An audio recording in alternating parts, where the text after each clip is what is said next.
Mbështetja e qeverisë shqiptare për Bashkinë e Mirditës, e cila drejtohet nga e djathta, ka qenë thuajse zero.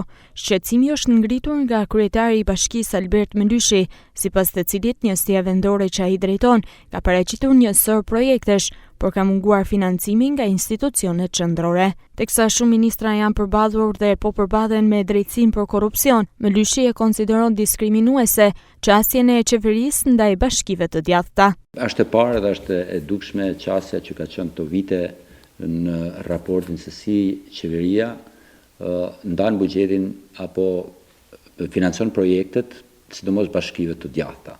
Jam përpjek të jem bashkëpunues, jam përpjek të jem institucional dhe të përcjell pafund zërin e mirëditorëve në qeveri dhe ato të cilat janë projekte jetike të domosdoshme dhe të rëndësishme për jetën e përlehtësimin e jetës së qytetarëve, janë përpjek të përcjell me urgjencë në qeveri. Patjetër që dihet se në bashki, ku nuk kanë një aktivitet të lartë ekonomik si bashki, por që pjesa më e madhe të taksave shkojnë në qeveri, nuk është e mundur që bashkia të mund të investojë.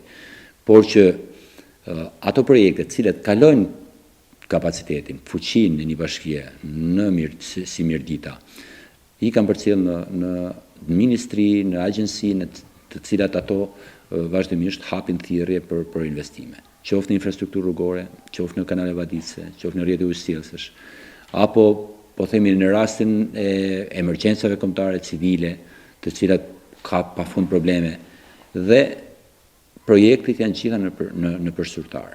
Bashkia e Mirditës është një ndër 6 njësitë vendore që drejtohen nga e djathta në Shqipëri dhe nevojat për investime, kryesisht në infrastrukturë, janë tepër të mëdha.